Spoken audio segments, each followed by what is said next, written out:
नमस्कार दोस्तों, we plus online में आप सभी का स्वागत है। दोस्तों, आज एमपी टास्क के जो न्यू रजिस्ट्रेशन चालू हुए हैं नई प्रोसेस के साथ, उसको कंप्लीट यहाँ पर प्रोसेस को देखेंगे। साथ ही लगे हाथ इसी वीडियो में आपको जो फर्स्ट ईयर का फॉर्म है उसे भी फिलअप करना सिखाएंगे। सबसे पहले न्यू रजिस्ट्रेशन की जो प्रोसेस है उसे यहाँ पर करेंगे एमपी टास्क में। जिनकी अभी तक एमपी टास्क का हितग्राही पंजीयन नहीं हुआ है तो उनको इस ऑफिशियल वेबसाइट पर आ जाना है। यहाँ पर हम देखेंगे नीचे यहाँ लिखा हुआ है नया हितग्राही पंजीयन, तो यहाँ पर क्लिक करके आपको नई प्रोसेस के साथ यहाँ पर हितग्राही पंजीयन करना है। यहाँ पर अगर आप हितग्राही पंजीयन करते हैं तो अभी भी यहाँ पर ओल्ड फॉर्मेट ओपन हो रहा है, तो आपको यहाँ नीचे जो ऑप्शन दिखाई दे रहा है नया हितग्राही प्रोफाइल पंजीयन, यहाँ पर क्लिक करना है। कुछ दिन में दोस्तों यहाँ से भी ओपन होने लगेगा और दोनों फॉर्मेट एक ही हो जाएंगे। तो चलिए स्टार्ट कर लेते हैं नया हितग्राही प्रोफाइल पंजीयन।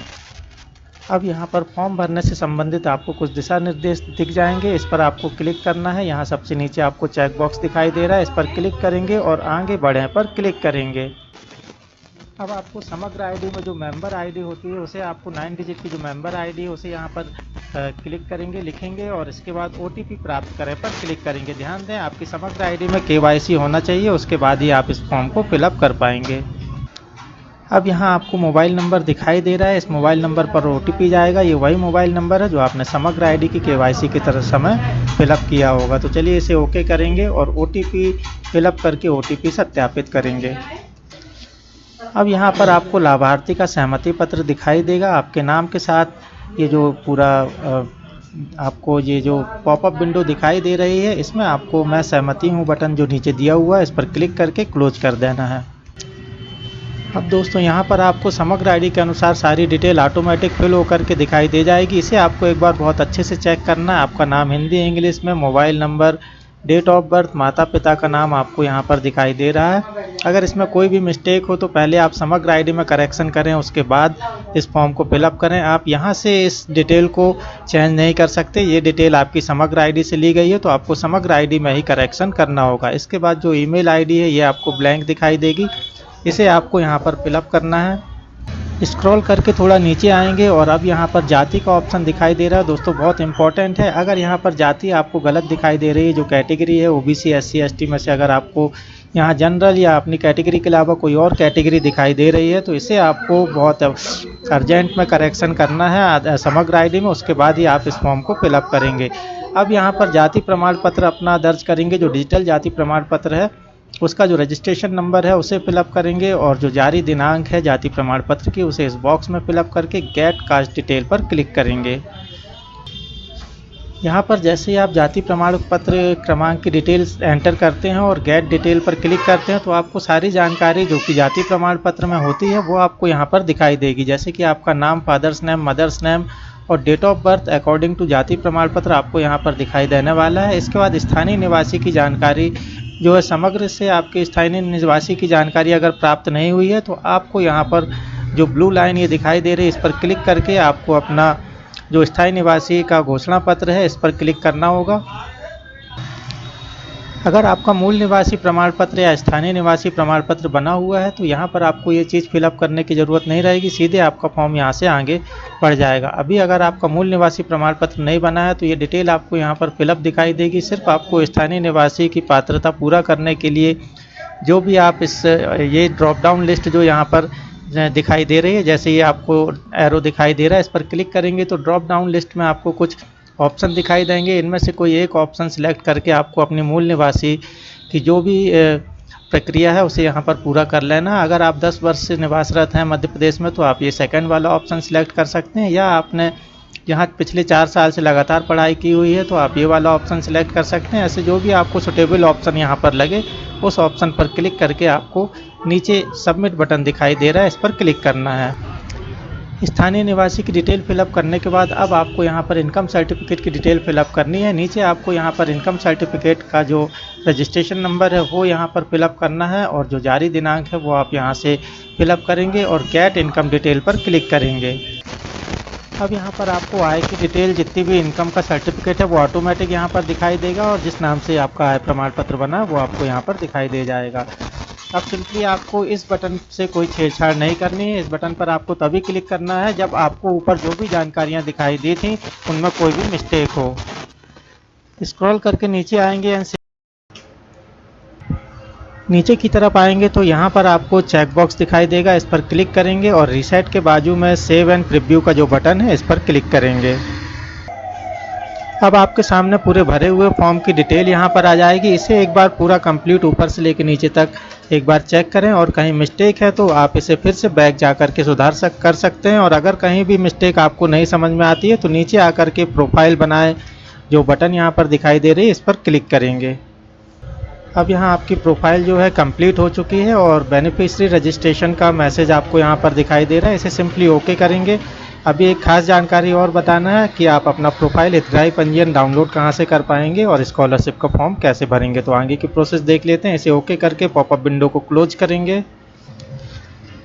ओके करते ही आपके सामने जो रजिस्ट्रेशन है, आपका जो यूज़र आईडी है वो आपको यहाँ पर दिखाई देने लगेगा। पासवर्ड आपके पंजीकृत मोबाइल नंबर पर एसएमएस के द्वारा आपके मोबाइल में पहुँचेगा, तो उस पासवर्ड को भी अपने पास रखें। इस कॉपी को, इस पावती को आपको यहाँ से प्रिंट निकाल लेना है। अब लॉगिन बटन पर क्लिक करेंगे और जो आपका यूज़र आईडी पासवर्ड आपके मोबाइल पर आया हुआ है उससे हम यहाँ पर लॉगिन करेंगे। अब यहाँ पर आपका यूज़र आईडी जो कि आपका पंजीयन क्रमांक होता है उसे यहाँ पर फिलअप करेंगे। जो पासवर्ड आपके मोबाइल में आया हुआ है उसे फिलअप करेंगे। कैप्चा कोड जो दिखाई दे रहा है इसे फिलअप करने पर लॉगिन बटन पर क्लिक करेंगे।